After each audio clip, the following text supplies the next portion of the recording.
The greatest football analysis show with the worst audio in the world. How are you? I'm feeling good. I just want to make this very clear. I've been in sensational form for a few months now, and I'm not going to let this audio situation get me down. We have one mic today, but to be fair, we may as well have had one mic for the last 5 episodes because it was just something's not been working with the equipment. But today we actually only have one mic because the other mic's memory card is malfunctioning. Yeah, Nas had one mic as well, so it's all right. All right. Pre-comments and then football? Why don't you put the mic here? All right, cool. Mic is here. Like a duet, so like we just come in and out. All right. Like pirate radio. This is Yo, man, don't know. I was on the block in 2004. Blank screen and no audio for the first 10 seconds. Just a normal Poet and Rouge episode. Absolutely no rules. Love the show. Keep up the good work. Maddest thing about Eriksen's return at Brentford is that Jansen's got subbed off for him, the same player who got subbed in after Eriksen collapsed at the Euros. The definition of closure, the matrix, can be beautiful sometimes. Much love to Rouge holding it down for a solo show. When I saw Rouge solo on the thumbnail, I thought, how's this going to work? But I'm never doubting the GOAT again. Also, thank you for mentioning other countries being affected by war too, because they seem to be forgotten recently. Prayers to Ukraine and everybody in the world. Stay safe. As we go in to Man United against Man City, an incredible game of football, and Michael James Carpenter is back from imprisonment. Yes.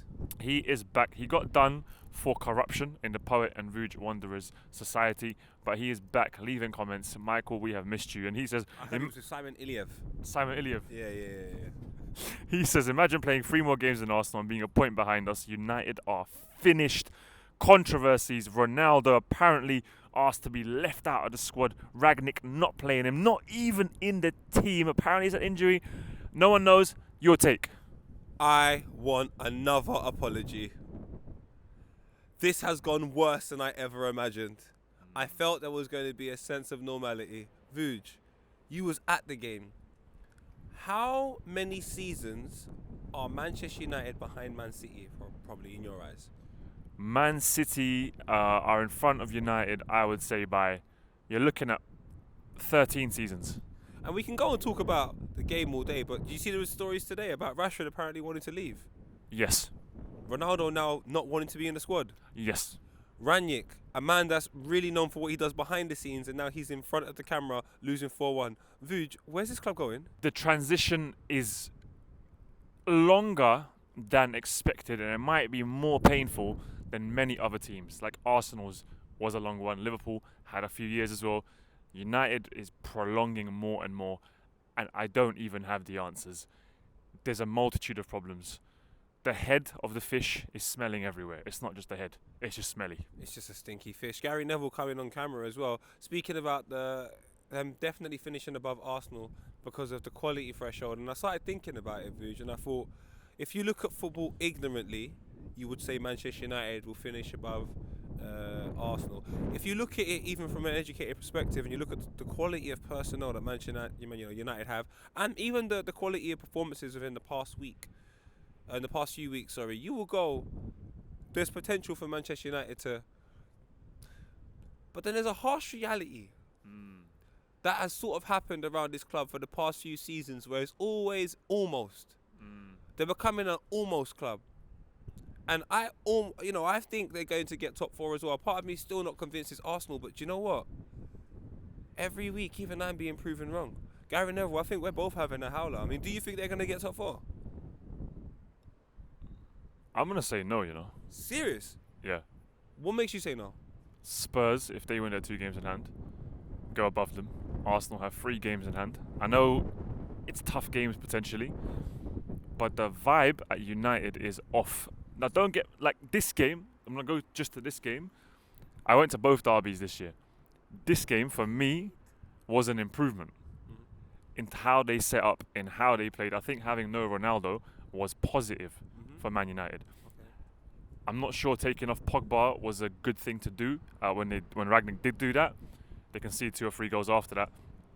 But when they set up, they played counter-attacking with a false 9. It felt like they were adapting to the times.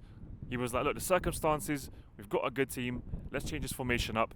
And they were dangerous on the counter-attack, whereas the home leg, I didn't even think anything was going to happen with Ronaldo up there. They literally were a man down with Ronaldo. So I think Ragnick, whether it was meant to be the decision he was meant to take or he was an injury, I think it was a good decision. Let's play him. I think it was good not to play Ronaldo. So I've got another question for you then. Obviously, gaffers need time. We can all appreciate managers need time. Ragnick needs time. The question is, Vuj, we're in March now. May's round the corner. Does he have the time to turn it around with the progression of, like you said, the likes of Spurs and Arsenal in behind him? Arsenal fourth now. Do you think he has the time? No. Fuck. Ragnick is tough for him. He's in a real tough predicament. We got ask the man then, boy. What do you lot think at home, fam? Because even I'm out of ideas. I don't know what to think about Manchester United. Russ. Because he would need, I would say, 2 seasons. But United as a team, as a club, the weight of expectations, what they want results straight away. And I don't think he can give them straight away with the team, with the vibes at the club being so off, with so many unhappy players, the Ronaldo situation, loads of egos, the people that run the club. It is a struggle. I see him as a positive light though. Yeah, man. I think Man United, the reason why that business is run bad is because you can't have players on huge salaries without trophies coming in regularly. It's a disparity. Like, in actual life, you get paid very well for doing your job efficiently. And if you work within a team, then that should also play some part. And I'm not trying to pocket watch, but I'm just saying, I know as a Man United fans will look at it and go, these guys are on big salaries, yet there isn't no trophies, boy. Arsenal, on the other hand. Arsenal look very good. But yeah, let us know, comments under United. Where did they go from here? Can they still nick top 4? But before we go into Arsenal, Poet, I wanted to big up Man City. They are an excellent side. It was a pleasure to be there and witness such greatness. I know it was United. Maguire almost letting it go for his legs for that De Bruyne goal. The defending from United was atrocious. But Man City, De Bruyne, Foden, Grealish, Mahrez on the other side, didn't even do anything for 50 minutes and then slaps in 2 goals. That level of quality, it's commendable. Them and Liverpool are light years ahead of everyone. Do you know what? Manchester City, lads, we're coming for you. That's all I'm saying. The sun's on me. I'm feeling sprucey. Talk about Arsenal. We can talk about Man City. It's boring. We're back. 3-2 Arsenal. 3-2 Arsenal against Watford. And Patrick Kleb says, Arsenal going to sneak that top 4 spot. Bowie, this is your team. You're feeling the energy. I see you on TikTok. I see you going viral all the time. Do you know what it is, Vuj? There's a feeling Arsenal had when Cesc was there, and Kleb, and Nasri, and Jack Wilshere, and Rob Van Persie. And do you know what it was? It was always like the potential's there for something to happen. But them times we were a feeder club. I don't think we're a feeder club right now. So I'm feeling that vibe of Smith Rowe, Saka, Martinelli, Gabriel, Ben White, Tommy Yass, Rams. There's a couple, man, that have just completely surprised me. And then you go, how far can they take it? The performances are good. The quality of goals are good. Jet black hair is the ball. Jet black hair, man like Arteta throwing the ball to his player for the counter-attack. Arsenal catching Watford on the break, getting a goal. I love it when managers get involved. And you know what that shows to me? And it's something which United don't have as much, is desire. When Lindelof gets flicked over by Foden, Lindelof stays in that position, just doing that, hoping something happens. Arsenal, ball goes out, Arteta gets the ball, active play, bang, play it to his player, and they scored a goal. I just feel like there's you want it. There's a vibe at Arsenal. You cannot deny it. Everyone has tried their hardest to pin issues and situations on this player and that player and this and that and that and that. And I've just noticed that that's not really happening anymore. No one talks about no Aubameyang and no goals. We weren't scoring for a long while. Since the turn of the new year, we've been getting some goals, you know, from all types of players. I think Saka's on 9 Premier League goals now. Honest, there is something happening at this club. Edu may have been right. I might have to put my hand up and say 2 words. My bad. Poet rescinds some of his perhaps critical commentary of Arsenal from before. You're like potatoes, Poet, but in a local farm. Yeah. Because you're putting the seeds in for the potatoes to grow, and you're not outsourcing them, selling them to Sainsbury's and them, man. Now you're sort of your local little potato farm. They might not be the biggest potatoes. Yeah, of course, No bruv. problem. Yeah, we did. How are you, man? I'm good, man. You alright? Where are you from? I'm from the U.S. actually. Wicked. Which part? California. Fluminense shirt on. Oh yeah, he comes from Brazil. Brazil. Yeah. Oh, so you're a Brazilian, half Brazilian? I was born in the U.S. He's lived in the U.S. for the past, I'd say, 20 years or so. Yeah. Do you want to take it? I'll take one selfie right here. Yeah, go on. Oh, can you take a picture of us? California, here we come. Kid. Yeah, you guys All are right. awesome. Keep up the good Thank work. you, bro, man. Thank you, Izzy. I appreciate it, guys, man. Take Nice care, one. my brother. Obrigado. Respect, yeah, done now. Lacazette, I want to big up Lacazette as well, Paul. The hold up play for the 2 goals, where he just lays it off. He didn't look for the goal, look for his people. Top bins both times. Incredible. I need some goals though. He's doing his thing, and I appreciate it. But I think he's got 4 goals this season, maybe 3. Socialism for the people. We need contributions from everyone. Assists and goals, please, from my striker. That's all I ask. But he's like the soil for the potatoes. Sometimes the potatoes don't taste good, and you just need something alternative. So you want him to be a potato and the soil? And the soil. And the water. Water himself. Because arguably it's all one, because the universe is all one. I mean, I'm lost now. Anyway, guys, Arsenal top 4. Are they going to make it? How impressed are you by their performances? As we go into Chelsea, where the Matrix has been imploding, as you know. We always talk about the Matrix and the glitches. 4-0 against Burnley, and Julian says, Abramovich announced on Wednesday that he's selling the club. I come back against Luton in the second half demolition against Burnley. Hope you two had a good trip at Wigan. It was very good in Wigan. But Abramovich, the most trophies won of all the big clubs since his takeover. 16 trophies. He's obviously been an illustrious owner. Huge impact on the game. The first sort of big billionaire to come in and change how we view ownership and buying of players. Any takes on him and his potential selling of the club now due to the situation in his home country? Thank you, Abramovich, for raising the level of competition within the Premier League.